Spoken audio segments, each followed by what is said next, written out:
My wife said it the way someone mentions a change in the weather forecast. Calm. Certain. Already decided. She was standing at the bathroom mirror, pressing foundation into her cheekbones, and she didn't look at me when she said it. The rehearsal dinner is Friday. I think it's better if you don't come. I was sitting on the edge of the bed, still in my work clothes from a morning appointment, my reading glasses pushed up on my head. I had just been thinking about whether I needed to pick up dry cleaning. My brain skipped like a needle dragged off a record. I waited. Surely there was more. Surely something was coming to explain what I'd just heard. She capped the foundation bottle and reached for her mascara. I said, "I'm sorry." She met my eyes in the mirror, briefly, then looked away. "My son is going to be there. You two haven't been along.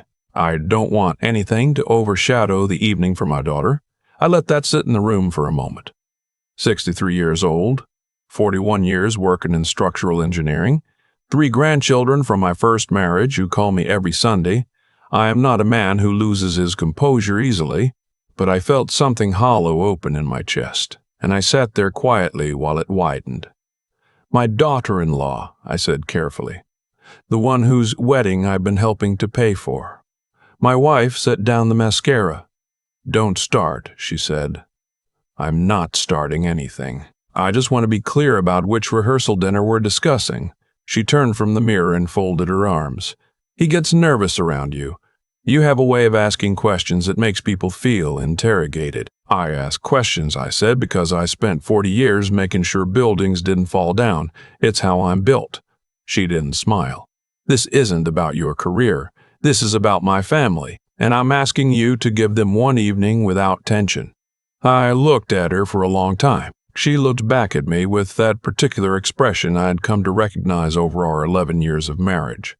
Not cruel, not even unkind, just absolutely certain she was right and slightly inconvenienced that I couldn't see it yet. I stood up and walked to the closet. I heard her exhale behind me, relief which told me she'd expected more of a fight. I didn't give her one that night. I lay awake until almost 2 in the morning, staring at the ceiling fan, counting its rotations the way I used to count rebar specifications. There was a particular quality to the silence in that room, the kind that isn't peaceful, just heavy. My wife's breathing evened out beside me, and I thought about the first time I met her son, how he'd shaken my hand and smiled with everything but his eyes, how he'd started calling me by my first name before I'd offered it, how he'd laughed a little too long at his own jokes. My daughter-in-law was sweet, genuinely sweet, the kind of young woman who sends thank-you notes by hand and remembers birthdays. Whatever she saw in her fiancé, I chose to believe she saw something real. I had contributed to this wedding without complaint. The venue deposit, the catering overage, the florist bill when the original arrangement fell through. I wrote the checks because she was family, and because my wife loved her, and because I'm the kind of man who shows up.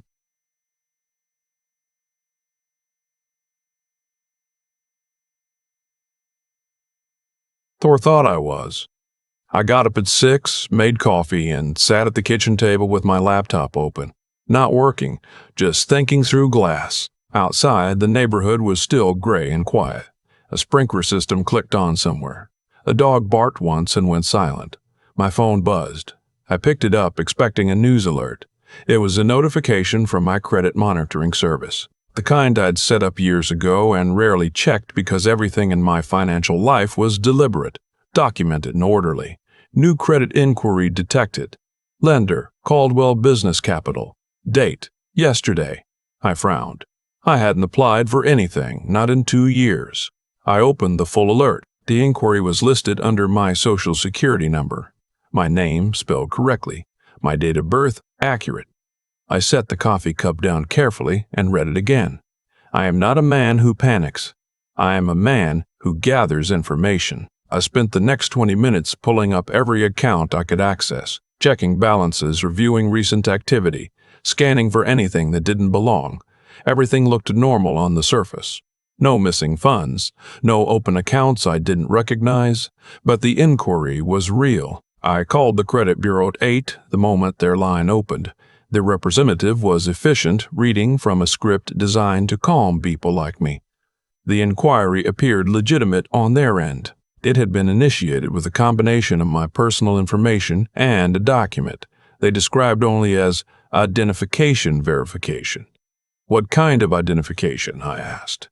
She paused. "The kind typically submitted with a loan application, a copy of a government-issued ID. I hadn't applied for a loan." I hung up and sat very still. My mind went back through recent months, the times my wife had asked me to help her son review financial documents at the kitchen table. He was starting a business, she'd explained, something in commercial property development. "He just needs guidance," she'd said. "You're so good at this." I'd sat with him twice, maybe 3 times. I'd looked at spreadsheets, answered questions about how loan guarantors worked, explained the difference between personal and business credit. I remembered one evening when he pushed a tablet across the table toward me. "Can you just verify this looks right?" he'd said, pointing at a line on a form.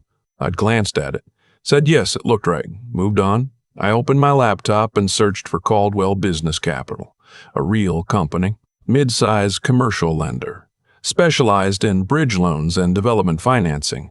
I searched for the application status. There wasn't one I could access directly, but there was a customer service line. The man who answered was friendly, measured. I explained that I believed an inquiry had been run on my credit without my consent.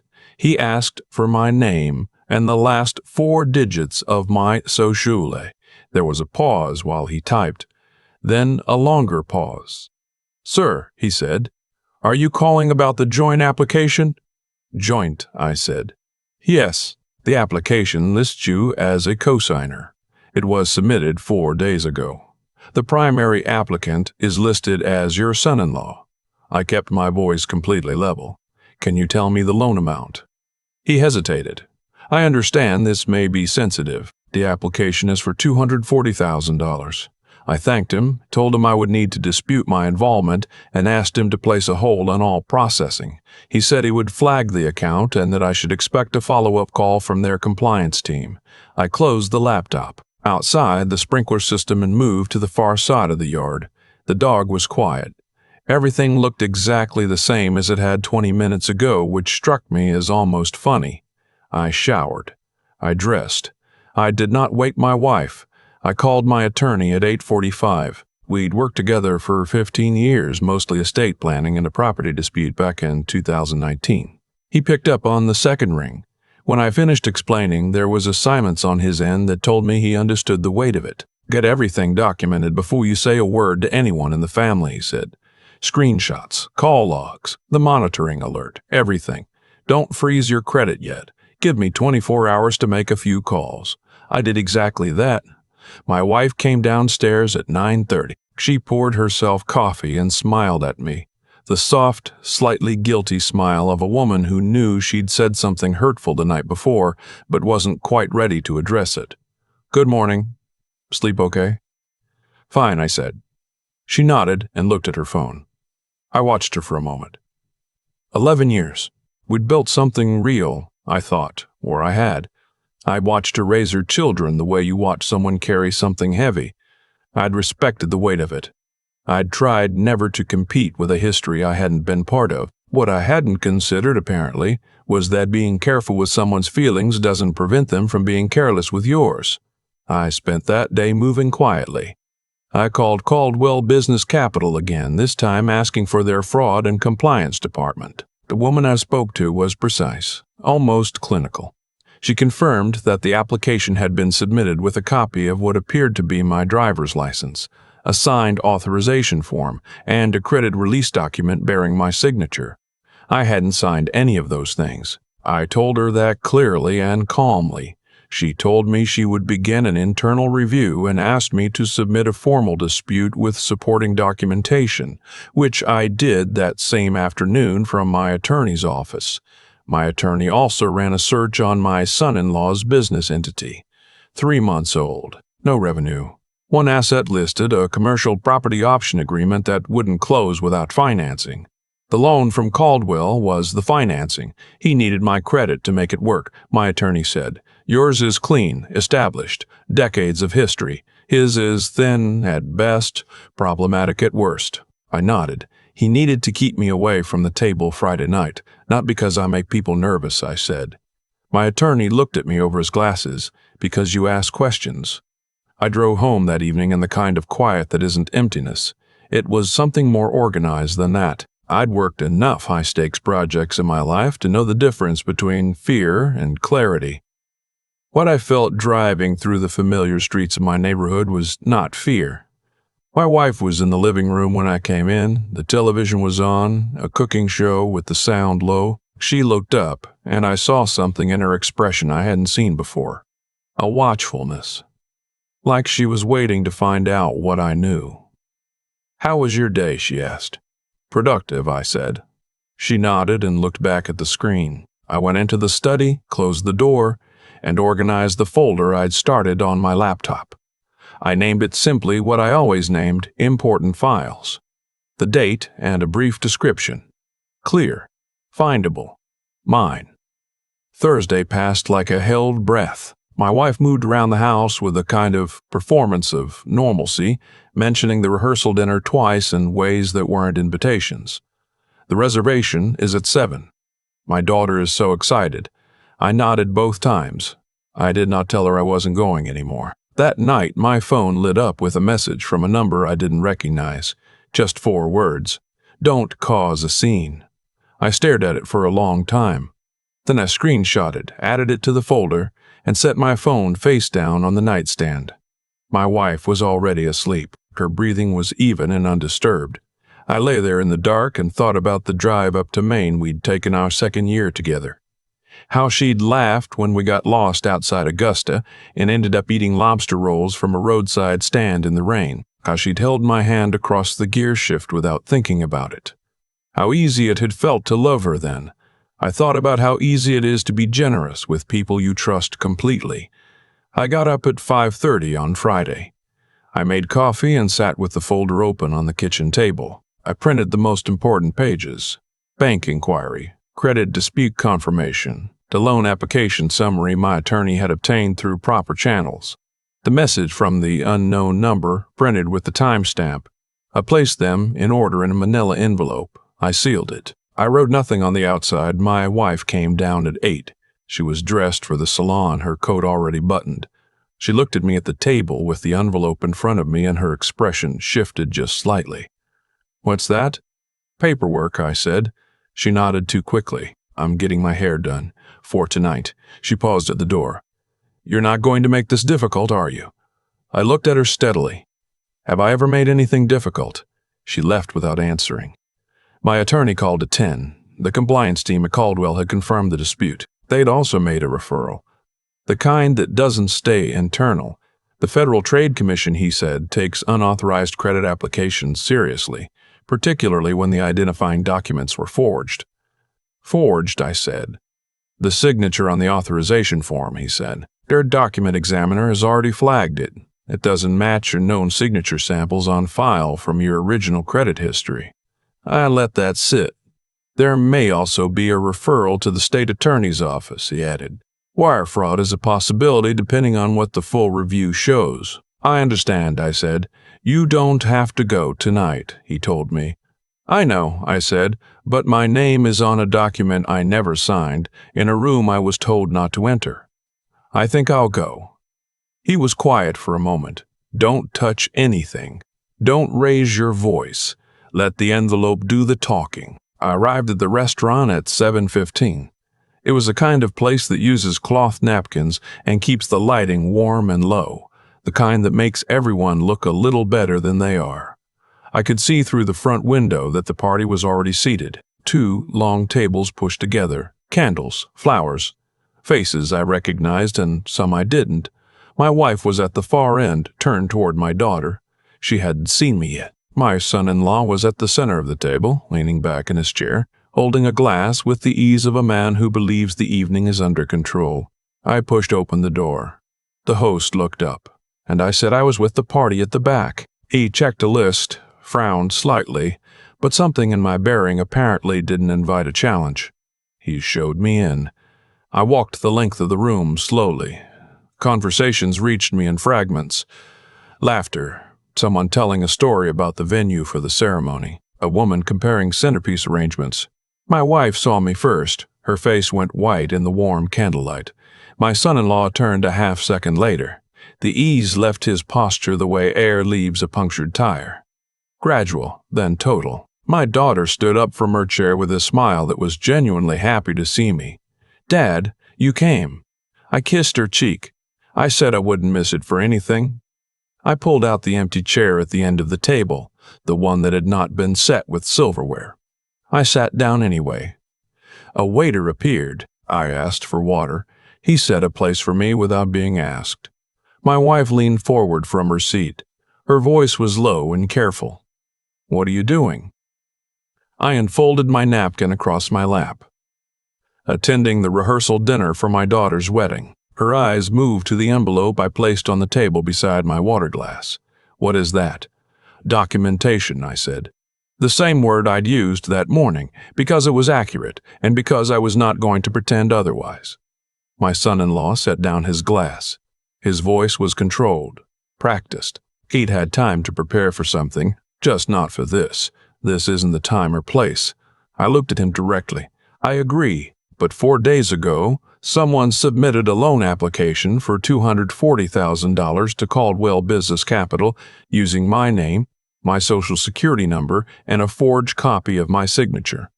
That person made it their time and place." The table went very quiet. My daughter looked between us. "What?" My wife pressed her fingers to the edge of the table. "This is not the evening for this." I didn't raise my voice. I didn't lean forward. I remained exactly as I was, one hand resting near the envelope. A man who had shown up and sat down and was done pretending a chair hadn't been removed from under him. "He didn't tell you," I said to my daughter. "A week ago his business was running out of options. A bridge loan was the only way to save the property deal. He didn't have the credit profile to qualify. I did." My daughter looked at her fiancé. The color had changed in her face. He started talking. Quickly, rehearsed, full of words like temporary and bridge. "And I was going to tell you, and it wasn't supposed to affect anyone." The voice of a man who'd built the sentence beforehand and was now discovering it didn't hold weight in an open room. I picked up the envelope and slid it toward the center of the table. Inside is a copy of the inquiry, the dispute confirmation filed with Caldwell, and correspondence from my attorney. There is also a referral to the state attorney's office for document forgery and a flag at the FTC for unauthorized credit application. These are not threats. They are already in motion. My wife's hand came over the table toward me. She was crying now, quietly, the way women cry when they've run out of defenses. "Please," she said, "not here." I looked at her, not unkindly. "You asked me not to come Friday night," I said, "not because I caused tension, because he needed me out of the room before I asked questions. And you knew enough to keep me away." She shook her head. "I didn't know what he was doing. I swear to you, I studied her face. I believed her, partly, and that partly was the most painful thing in the room. What I know," I said quietly, "is that when the choice came between asking why and keeping the peace, you kept the peace. And I was the one who paid for it." She looked down at the table. My son-in-law's business partner was there, I learned later, sitting 2 seats down. A man I'd been introduced to once at a backyard barbecue. I hadn't registered his presence until he spoke. He leaned forward with the confidence of someone who's always found a way through difficult rooms. "Look," he said, "this is a family matter.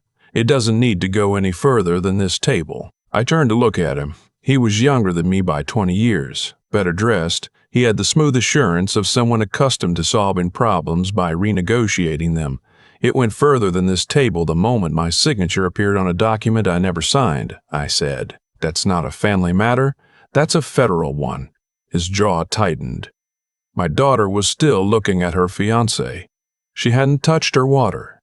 She had the expression I recognized from when she was 11 years old and had broken something valuable and was deciding whether to tell the truth. She was deciding now. "What exactly did you do?" she said to him. Not a question. In accounting." He started again. The version where he was solving a problem, protecting the investment, doing what he had to do. The version where I was a resource rather than a person. My daughter stood up and folded her napkin, placed it on the table with the precision of someone setting down something permanently. She walked around the table and stood beside me. She put her hand on my shoulder briefly, the way a person stands with someone they have chosen. That was the moment I felt something loosen in my chest that had been wound tight since that quiet bathroom conversation 3 days before. The rest of the dinner did not proceed as planned. My wife drove home separately. I don't know what was said in the parking lot after I left. I drove home in the dark, the city lights moving past the windows, and I felt old in the way that is not weakness. The kind of old that knows which things are worth carrying and which things aren't. My attorney called the next morning. The compliance review at Caldwell had been completed. The application was being formally withdrawn. The document forgery referral had been accepted by the state attorney's office. Both my son-in-law and his business partner had been contacted for formal interviews. What does that mean practically? I asked. He paused. It means this is no longer informal. If the forgery is confirmed, and from what I'm hearing it will be, we're looking at criminal charges. Identity theft in this state is a Class D felony. Wire fraud at the federal level carries additional exposure. I'm not driving this, I said. I want to be clear about that. You don't have to, he said. You reported it. The institutions are doing their jobs. I thanked him and set the phone on the counter. My wife was in the kitchen. She'd been in the kitchen when I came downstairs, and she was still there when I finished the call, holding a cup of coffee she hadn't drunk. She looked like someone who had not slept. I sat down across from her. She spoke first.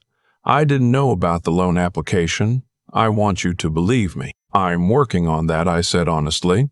She closed her eyes briefly. I knew something was wrong. I knew he was under pressure. He'd asked me to make sure you weren't there Friday. I asked why, and he said you'd start an argument about the wedding costs, that it would upset everyone. I took the easier explanation. I nodded. I know you did. I should have asked harder. Yes, I said. You should have. She looked at me across the table, and for the first time in days I saw the woman I'd married. Not the one who'd stood at the bathroom mirror with her foundation brush and decided I was the problem. The other one. The one who'd laughed in the rain in Maine. Can we survive this? She asked. I don't know, I said. I'm not going to pretend otherwise.